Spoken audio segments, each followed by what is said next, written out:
Hi guys, I'm 𝙎𝙤𝙚𝙨, audio video production. Today I'm gonna introduce you a new software for your home studio or your recording studio. It's called SoundID Reference by Sonarworks.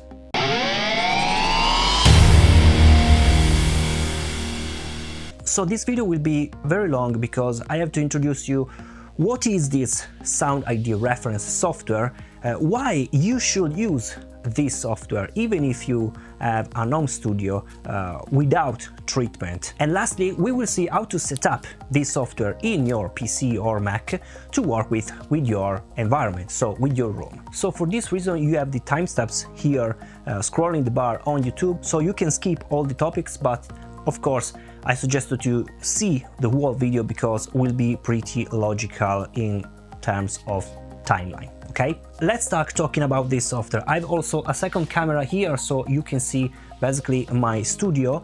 This is my home studio, the Matchsticks production studio, where basically I shoot all my video and all my production here. As you can see, I have a pretty treated room, but not really hard treated room. As you can see, I have a ceiling here, which is the most important thing. Think about use ceiling because it's really great to have. Basically they works better than the bass traps, so keep in mind that a carpet and a ceiling treatment will be very good. So I have this treatment that you can see here is from Odimo Acoustic Design. You have the link in the description if you are interested. It's an Italian brand but can ship all around the world. Keep in mind that really high quality stuff will be very heavy. I have basically this treatment and also some bass trap on the side wall, and that's it, because in this part that you don't see when I talk in front of my camera is without any sort of treatment, and this is a problem for me. You can also hear is some reverbs when I'm talking. Do you need a treated room to use this software, or you can use this software instead of a treated room?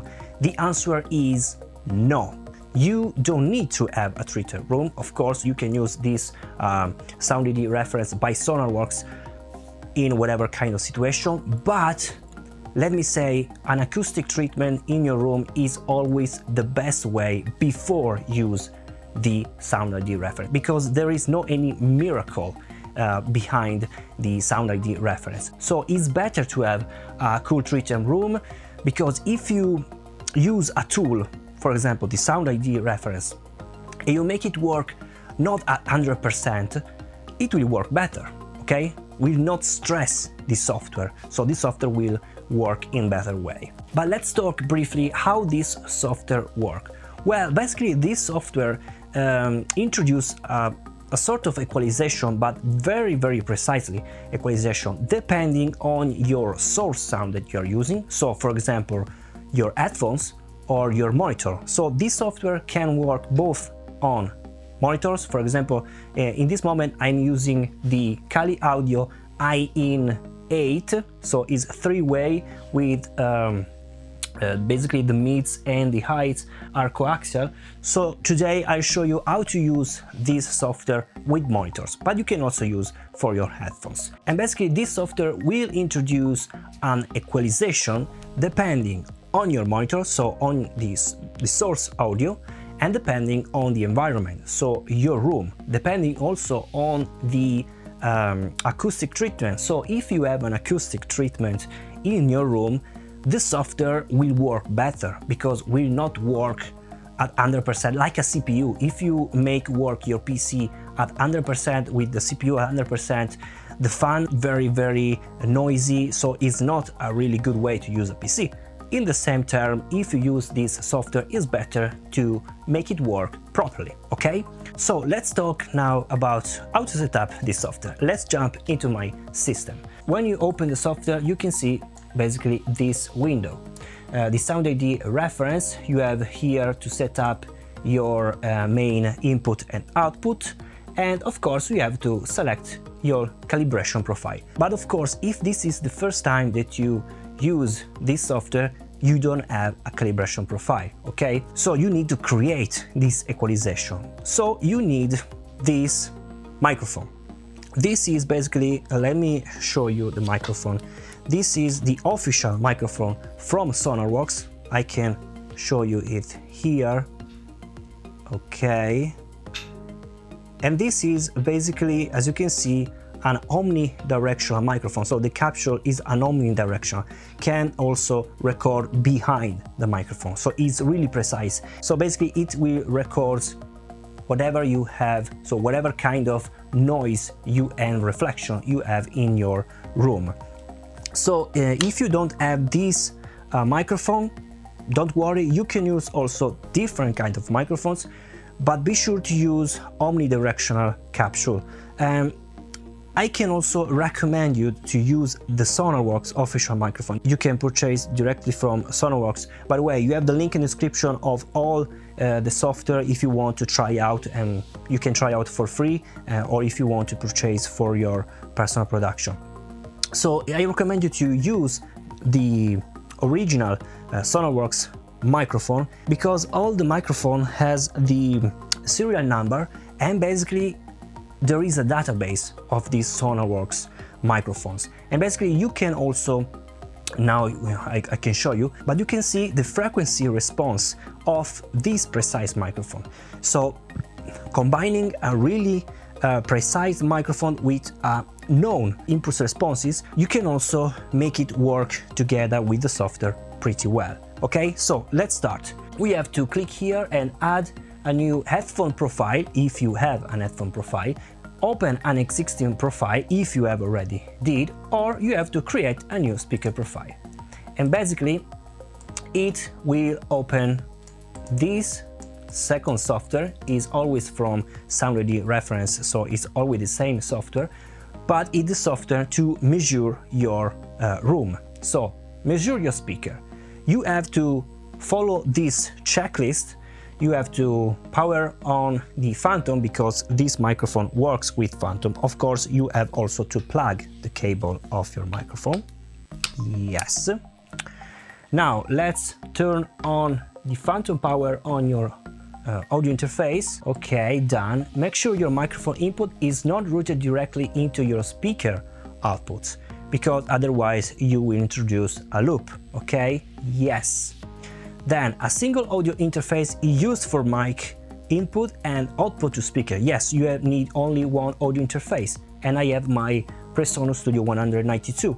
Then your audio interface sample rate is set exactly to 44.1. Let's see. I think it's correct. Let's see here. Okay, this is set correctly. Okay, and this process will take approximately 20 minutes, because you need to measure the sound in your room. Okay, so next, here you can see the microphone. So you can use the microphone from Sonarworks and place the serial number. In this way the spectrum will be loaded automatically. Or you can also use a different measured microphone if you have different microphone. Okay, let's select Sonarworks, and my ED is okay. Next. Okay, and this is the frequency response of this precise microphone. Okay, so as you can see, it's very linear from the 20 Hz up to, let me say, 3 kHz, and then you have a bump in the high frequencies. It's very difficult to get very linear high frequencies. So this is a really great response for a measurement microphone. Next, we have to choose the input and output of our audio device. Please select input channel, and this will be the microphone 1. Okay, it's working. If I tap, it's working. And the output channel will be my main output channel. Let's listen. Please adjust the volume of your output device. My voice should sound at normal conversation volume. Left speaker. Right speaker. Okay, it's correct. Next, adjust the microphone input gain. Okay, I have to set the microphone basically at the same level of my ear. So basically here, play the signal. Okay, next.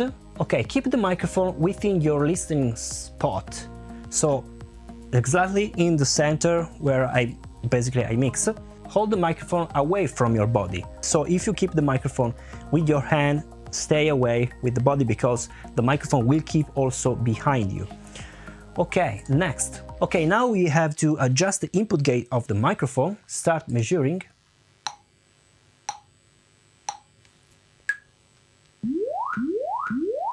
Okay, so in this moment I have to increase the volume of the microphone to reach basically the sweet spot.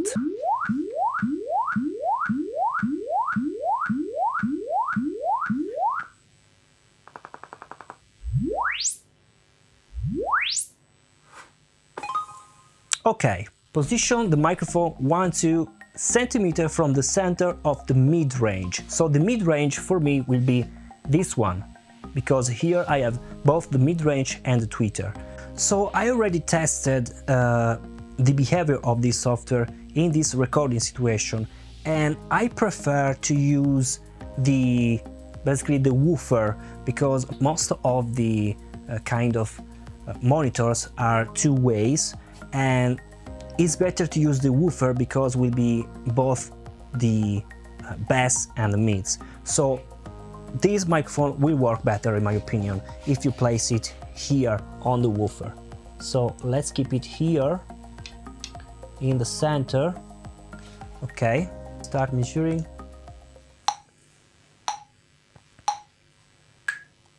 Stay where you are. Measurements in progress.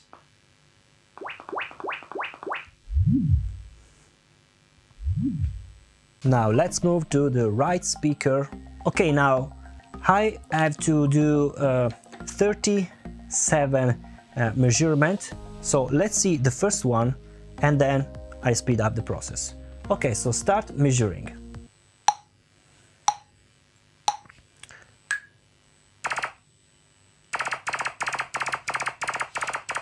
Okay, so I have to move my microphone in the center position.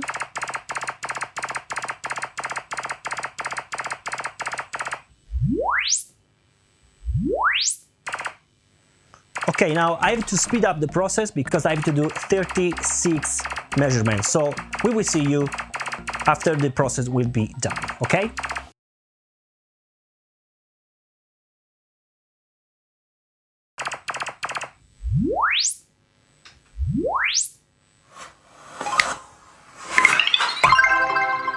Oh, stai calmo, anche meno. Show results.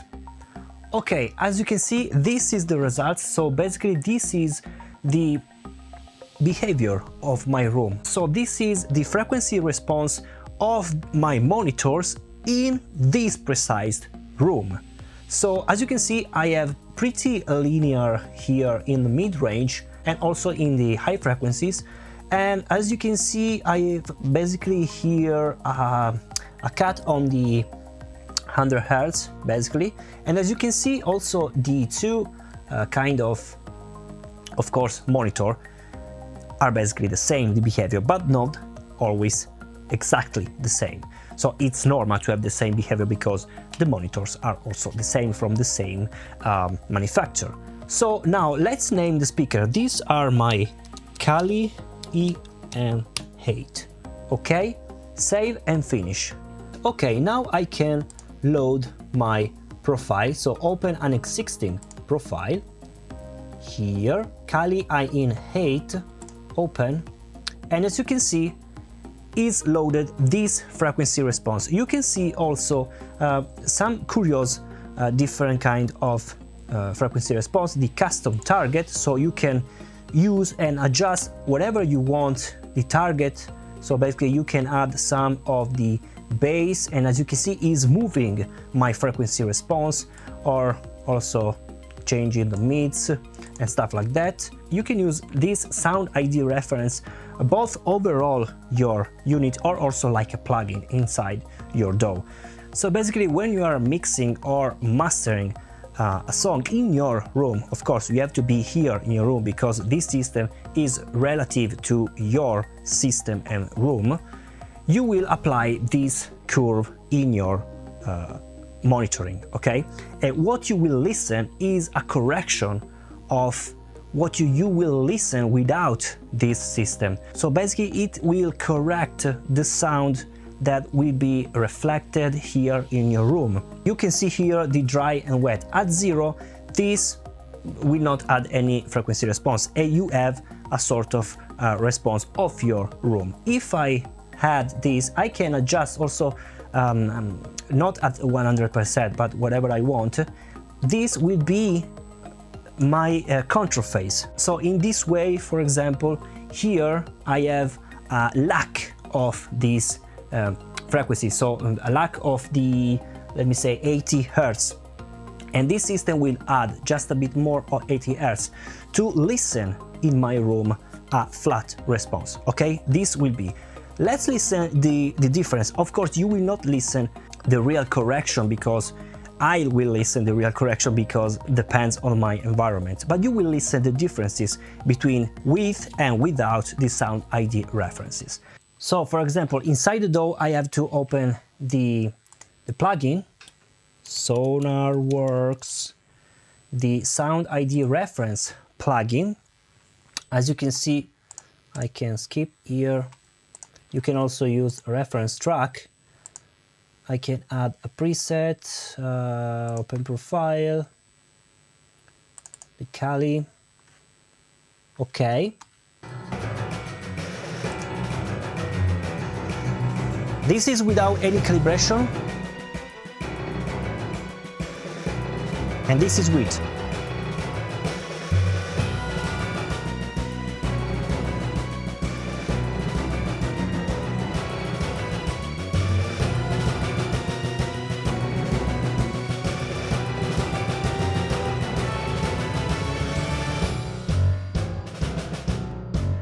Of course, this will change just a bit. I can hear the differences. You should also hear the differences, but of course, this will work better in my room. So you can listen the differences that would be maybe worst, but because you are listening with a different device in a different environment. So guys, this will be a very, very cool tool to help you to get better mix and master, because maybe you have a treated room, but you have some problem in some frequencies, and with this tool you can solve this issue. So guys, you have the link in the description. Thank you so much for watching, and I'll see you in the next video. Bye.